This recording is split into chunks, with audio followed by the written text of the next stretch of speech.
미국의 아주 큰 대형 교회 근처에서 한 노숙자가 초라한 행색으로 구걸을 하고 있었습니다. 하지만 교인 중에 다가와서 말을 걸어준 사람은 딱 3명밖에 없었습니다. 초췌하고 남루한 차림의 노숙자는 교회로 향하는 교인들에게 음식을 사려고 하니 잔돈 좀 주십시오라고 구걸하였습니다. 그러나 그 어느 누구도 그 사람에게 관심을 주지 않았습니다. 예배 시간이 되자 이 노숙자는 성전 맨 앞으로 앉으려고 하였습니다. 그러자 예배위원들이 눈치를 주고 뒤쪽에 앉으시라고 그렇게 끌려나가고 말았습니다. 그는 차가운 시선을 받으며 아주 제일 구석에 뒤쪽에 맨 뒷좌석에 눈치를 보며 앉았고 광고 시간이 되었습니다. 오늘 새로 우리 교회에 부임하신 스티팽 목사님을 모시도록 하겠습니다. 앞으로 나와주시죠. 교인들은 모두 기대에 찬 시선으로 새로 부임한 목사님을 찾아 일제히 고개를 샥 돌렸습니다.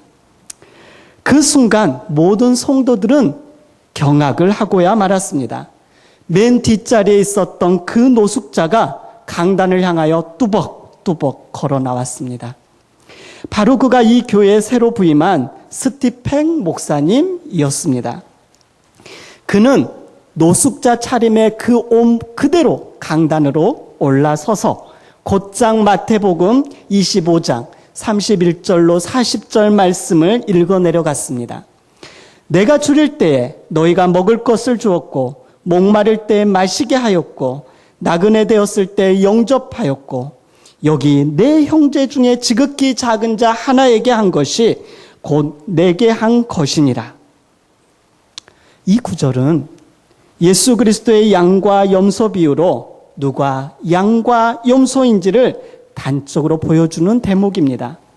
스티팽 목사님이 말씀을 마치자 회중은 무언가에 심하게 얻어맞은 것처럼 그러한 표정을 하고 있었습니다. 교인 중에는 몇몇 사람들은 흐느끼면서 회개하기 시작하였습니다. 그리고 대부분의 많은 사람들은 그 부끄러움에 고개를 떨구며 그렇게 그 시간을 보냈습니다. 스티팽 목사님은 이날 오전 조용한 목소리로 오늘 아침 교인들이 모이는 것을 보았습니다. 하지만 예수 그리스도의 교회는 아니었습니다. 세상에는 교인들은 많으나 제자는 부족합니다. 여러분은 예수님의 제자입니까? 그렇게 묻습니다. 이야기의 마지막은 이렇게 끝이 납니다. 그리스도인이 된다는 것은 당신이 믿는 것 이상으로 그것은 이웃과 함께 그리고 옆에서 사는 것입니다.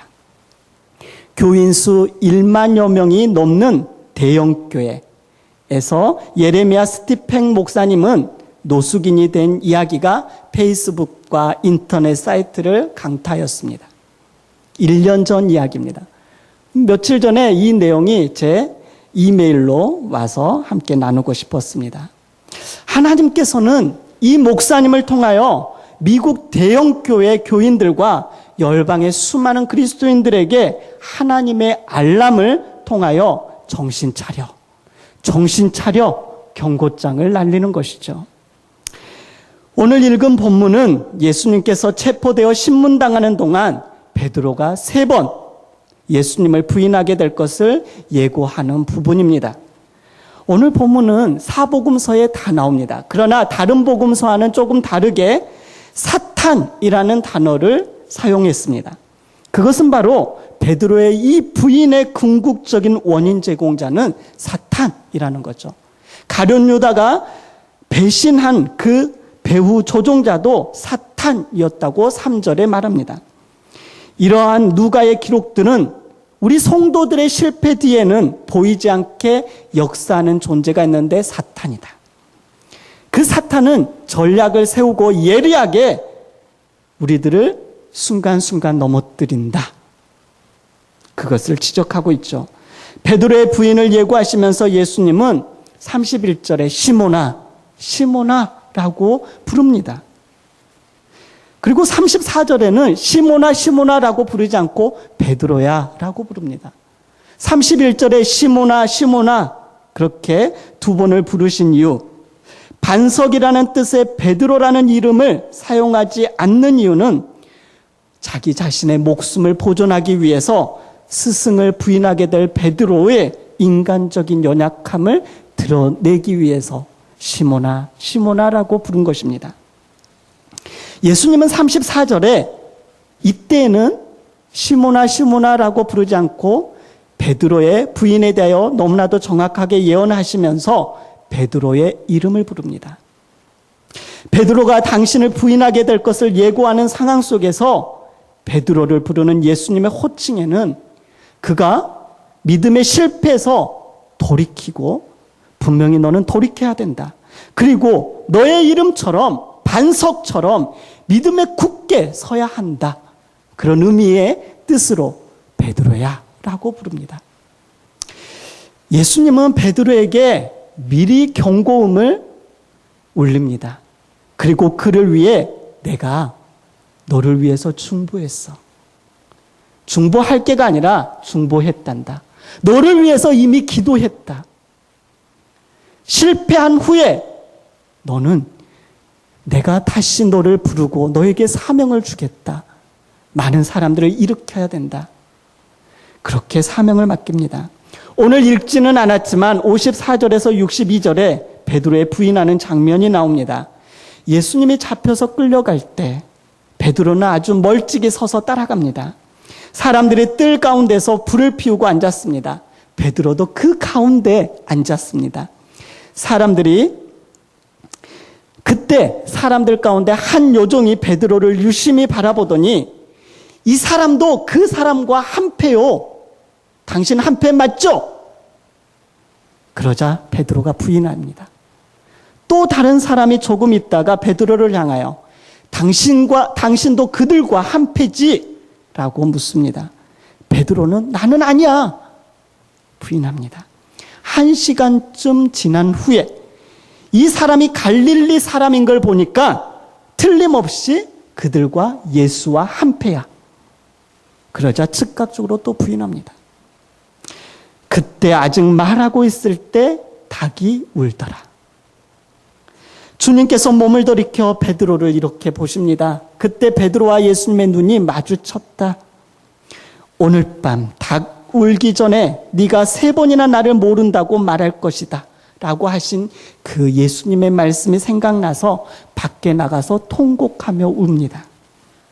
새벽 닭이 울 때 그 소리가 아주 크게 알람 소리로 베드로에게 들려왔습니다. 알람이라는 영어의 뜻은 놀람, 경고, 경악, 경보기, 경종이라는 뜻이 있습니다. 베드로는 정신이 번쩍 들었습니다. 그리고 그 눈물로 회개합니다. 사랑하는 강서가족 여러분, 새벽닭 울음소리는 도처에서 들려옵니다.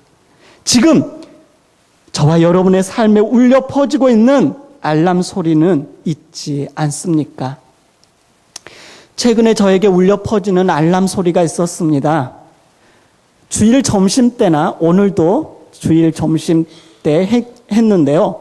주일 점심때 못하면 주일 오후 예배 끝나고 성도님들이 출석을 했는지, 어떤 분이 못 오셨는지, 어떤 이유로 오늘 교회 출석하지 못하셨는지, 혹시 아프시지는 않는지, 혹시 멀리 출타하시지는 않았는지 체크를 합니다. 점검을 하죠.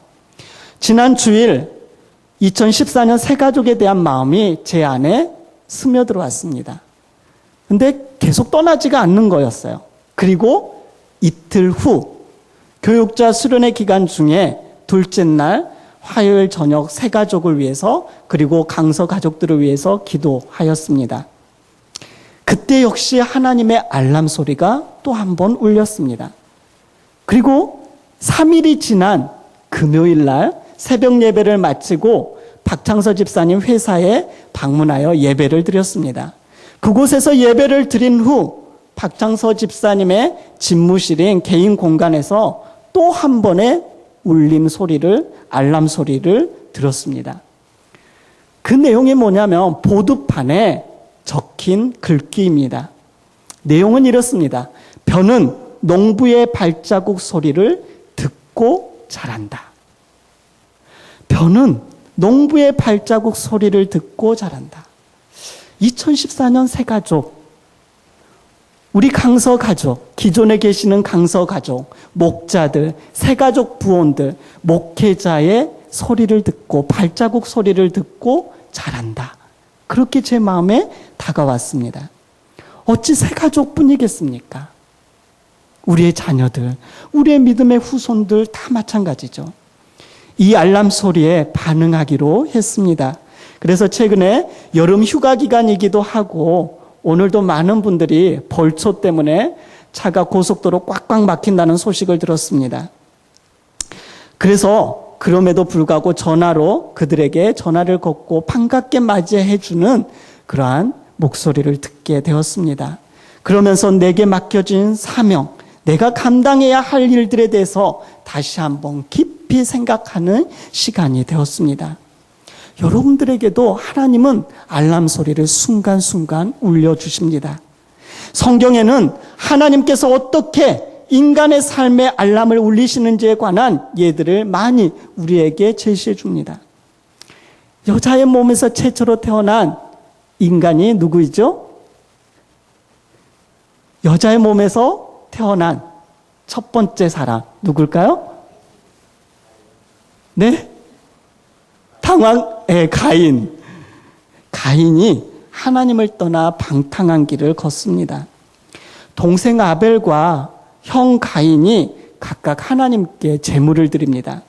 하나님께서 아벨의 제사는 받으시고 그에게 복을 허락하십니다. 그러나 형 가인의 제물은 받지 않으셨습니다. 그로 인해서 이 가인은 몹시 분하였고 안색이 변합니다. 하나님께서는 이 일을 아시고 알람을 울리셨습니다. 창세기 4장 6절로 7절을 제가 읽겠습니다. 여호와께서 가인에게 이르시되 네가 분하여 함은 어찌 됨이며 안색이 변함은 어찌 됨이냐. 네가 선을 행하면 어찌 낯을 들지 못하겠느냐. 하나님께서는 자녀를 사랑하는 아버지로서 가인에게 말합니다. 가인아, 잘 들어. 아직 늦지 않았어. 네가 낙심하고 있다는 것을 잘 알고 있다. 네가 나의 그런 반응을 원하지 않았다는 것도 안다. 모든 일이 네가 소망했던 대로 되지 않았다는 것을 잘 안단다. 하지만 아직 늦지 않았어. 너는 옳은 것을 행할 길을 여전히 갖고 있어. 하고 싶지 않더라도 옳은 것을 행하기만 하면 모든 것들이 괜찮아질 거야. 그렇게 하나님께서는 가인에게 또 두 번째 알람을 울리셨습니다. 창세기 4장 7절을 현대인의 성경으로 읽겠습니다. 그러나 네가 옳은 일을 하지 않으면 죄가 네 문 앞에 도사리고 앉을 것이다. 죄가 너를 다스리고 싶어 하여도 너는 죄를 이겨야 한다. 그렇게 알람을 울립니다. 가인아, 잠깐 멈추고 심호흡을 해. 너는 중요한 사실을 알아야 한다. 이 문 바로 뒤에 있는 것, 다음 순간에 너를 기다리는 것이 파괴적인 힘을 가졌다는 사실이야. 그것이 너를 손아귀에 놓으려고 한다. 따라서 너는 신중하게 생각한 다음에 행동해야 해. 하나님의 알람 소리에 가인은 어떻게 반응했습니까? 결국 가인은 이 하나님의 경고음을 듣지 않고 무시하고 그 문을 열었습니다. 그 결과 창세기 4장 8절에 가인이 그의 아들 아벨에게 말하고 그들이 들에 있을 때에 가인이 그의 아우 아벨을 쳐 죽이니라. 분명히 직전에 하나님이 음성을 들려줬습니다. 죄가 네 문 앞에 도사리고 있다. 죄가 너를 다스리려고 한다. 너는 그 죄를 이겨야 한다.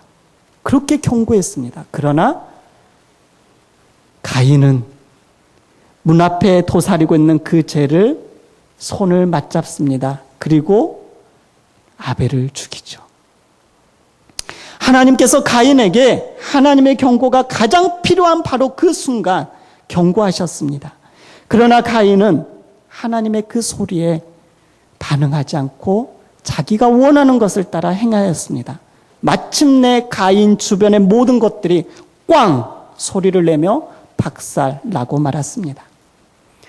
누가복음 15장을 우리는 잘 알고 있습니다. 거기에 나오는 탕자는 돼지 우리에 이르러서야 비로소 하나님의 알람 소리를 깨닫게 됩니다. 그는 자신의 유산을 미리 달라고 아버지에게 요구했을 때 그의 인생에 울리는 알람 소리를 듣지 못했습니다. 사실 그는 아버지가 죽을 때까지 기다릴 수가 없어요. 지금 그 돈을 제게 주세요 라고 말하고 있었지만 그는 자기 자신이 무슨 짓을 하고 있는지 알지 못하였습니다. 그는 아주 먼 나라로 가서 돈을 진탕 써버리고 즐기면서 마시면서 몇 주 아주 오랜 시간이 흐른 뒤 자기 자신의 지갑 속에 아무것도 없어진 것을 알람 소리를 듣지 못합니다. 그렇게 되었을 때도 내가 잘못했구나 그 소리를 듣지 못합니다. 그리고 심지어 극심한 흉년이 그 나라를 휩쓸 때도 그는 하나님의 알람 소리를 듣지 못합니다. 그리고 돼지 치는 일, 돼지 돌보는 일을 할 때도 알지 못하였으나 그가 돼지 열매, 지엄 열매를 먹고서야 그때서야 그는 아버지 집을 생각합니다. 그때 꽉 맞은 것처럼 그래 내 아버지의 집에 있는 종들도 나보다 형편이 괜찮은데 나는 뭐 한 것인가? 나의 지금 이 모습은 무엇인가? 꽝 소리가 들렸습니다. 그리고 돼지 우리에 이르러서야 아버지의 집을 생각하고 자신의 비참한 상태를 자각한 후에 그 자리에서 벌떡 일어섭니다. 그리고 아버지 집으로 향하죠. 아들의 모습을 본 아버지는 달려나와 너덜너덜해진 아들을 끌어안고 살찐 송아지를 잡고 잔치를 벌입니다. 그 아들의 신분을 완전히 회복시키시죠. 그렇습니다. 아버지 앞에 부끄러운 모습으로 나왔지만 아버지께서는 우리를 끌어안으시고 회복시키심을 예수님의 이 비유를 통하여서 보여줍니다. 베드로에게 찾아오셔서 넘어져 절망 가운데 있는 베드로에게 찾아오신 주님이 따스한 눈빛과 사랑의 손길로 그를 새롭게 하시고 사명을 주시며 위로하셨듯이 우리에게도 알람 소리를 허락하시고 기다리십니다. 단지 교회에 나오는 것이 아닌 하나님의 음성에 하나님의 말씀을 따라 주님 안에, 주님이 내 안에, 내가 주님 안에 거하는 그러한 삶을 원하십니다. 사랑하는 강서가족 여러분, 하나님은 우리에게 알람 소리를 들려줍니다. 우리의 양심을 통하여, 우리의 가족을 통하여, 우리의 이웃을 통하여, 말씀을 통하여 우리에게 알람 소리를 들려줍니다. 흥청망청 살고 있습니까? 보아서는 안 될 인터넷 사이트를 계속 접속하고 클릭하고 지우기를 반복하고 있습니까? 가서는 안 될 곳을 향하고 있습니까? 돼지 곁에서 뒹굴고 있지는 않습니까? 주님을 부인하는 삶을 살고 있지는 않습니까? 사랑하는 강서가족 여러분, 하나님의 알람 소리가 울릴 때 사탄도 우리를 주시하고 있습니다. 사탄은 우리로 하여금 지금 말고 나중에 조금 더 즐겨, 지금 괜찮아 라고 말합니다. 적당히 살아도 된다고 속삭입니다. 나중에 우리의 자녀들을 훈련시켜도 된다고 생각합니다. 그러나 시간이 지나고 알람 소리를 무시하면 나중에 우리의 가정이, 우리의 자녀의 신앙이, 나의 영혼이 피폐해지는 것은 자명합니다. 순간순간 알람 소리에 울리는 소리를 잘 들으셔야 됩니다. 오늘 아침에 6시 30분에 왔습니다. 근데 온 교회 안에 소방 경보기가 때르릉 울리기 시작했습니다. 찾아봐도 우리 박용환 집사님이 차를 잠시 옮기는 동안에 울려 퍼진 거였습니다. 그래서 어찌 해야 될지 처음 겪는 소리고 너무 크게 들려가지고요. 오늘 설교 제목도 알람 소리인데 그 경보음이 오자마자 막 울려 퍼지는 소리에 깜짝 놀라서 일단 사무실로 들어오고 어떻게 제어할 수 있는 방법이 없어서 박용환 집사님께 전화드렸더니 빨리 달려오셔서 그걸 해결을 해 주셨어요. 점심때도 몇 번 뜨르릉 뜨르릉 울렸죠. 깜짝 놀라잖아요. 하나님의 알람 소리는 우리로 하여금 정신 차려, 정신 차려, 깨어 일어나, 그러한 소리이죠. 우리 이 경보음 소리가 아무리 울려도 어떤 사람도 반응하지 않는다면 큰 위험에 처하게 됩니다. 마찬가지죠. 사랑하는 강서가족 여러분, 잠깐의 안위를 위해서 여러분에게 들려주시는 알람 소리를 무시해서는 안 됩니다. 깊은 잠에 있다면 깨어나셔야 됩니다. 깨어 일어나 하나님의 말씀에 반응하셔야 합니다.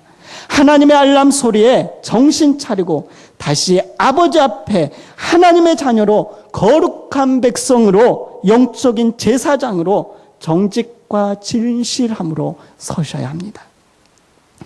우리가 일어나 우리가 연약해져 있고 지난날 죄악 가운데 그렇게 아무리 살았다 할지라도 주님 앞에 돌아와 아버지 저 왔어요라고 한다면 이 탕자의 아버지가 끌어안고 회복시켜 주었던 것처럼 우리를 끌어안고 회복하시며 위로하시며 새롭게 하시고 세워주실 것을 믿으십시오.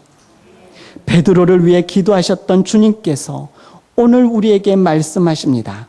내가 너를 위하여 내 믿음이 떨어지지 않기를 기도하였노니 너는 돌이킨 후에 내 형제를 굳게 하라. 기도하겠습니다.